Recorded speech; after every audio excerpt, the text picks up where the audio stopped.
مسلمان بھائی قرآن مجید سے اگر آپ جڑیں گے دنیا میں عزت ملے گی، عہدہ ملے گا، منصب ملے گا۔ صحیح مسلم کی ایک روایت ہے، نافع بن عبد الحارث بیان کرتے ہیں کہ ان کی ملاقات حضرت عمر بن خطاب سے مقام عثمان میں ہوئی۔ عثمان ایک جگہ ہے، کہتے ہیں کہ عمر بن خطاب نے ان سے پوچھا کہ مکہ کا ذمہ دار کس کو بنائے ہوئے؟ نافع بن عبد الحارث مکہ کے ذمہ دار گورنر ہوا کرتے تھے، تو انہوں نے کہا مکہ کا ذمہ دار اس وقت ابن ابزہ کو ہم نے بنایا ہے۔ تو عمر بن خطاب نے کہا ابن ابزہ کون ہے؟ ان کا بایو ڈاٹا بتاؤ، کون ہے وہ، کیسے آدمی ہے؟ کہا وہ ہمارے آزاد کردہ غلاموں میں سے ایک غلام۔ آپ لوگ آزاد پہلے سے غلام نہیں، غلام کو خرید کر آزاد کر دیا، ہمارے آزاد کردہ غلاموں میں سے غلام۔ عمر بن خطاب نے کہا کیا مکہ جیسی سرزمین کا گورنر، ذمہ دار، والی تم نے ایک غلام کو بنایا؟ تو اس وقت انہوں نے کہا، نافع بن عبد الحارث نے کہا انہو قارئ لکتاب اللہ عز وجل وانہو عالم بالفرائض۔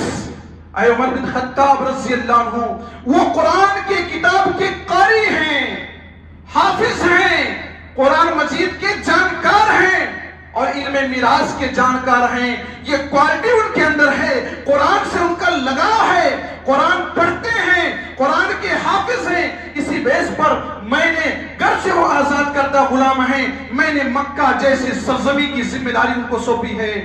تب عمر بن خطاب نے کہا مجھے بھی یہ بات یاد رہی کہ تمہارے نبی نے ایک حدیث فرمائی ہے، ان اللہ یرفع بہذا الکتاب اقواما ویذو بآخرین۔ اللہ اس کتاب کے ذریعے سے کچھ لوگوں کو سر بلندی عطا کرتا ہے اور اس کتاب کے چھوڑنے کی وجہ سے اللہ کچھ لوگوں کو ذلیل کر دیتا ہے، نیچا کر دیتا ہے۔ آج مسلمان ذرا غور کریں اس شعر پر، وہ معزز تھے زمانے میں مسلمان ہو کر، وہ معزز تھے زمانے میں مسلمان ہو کر، اور ہم خار ہوئے تاریخ گناہ ہو کر۔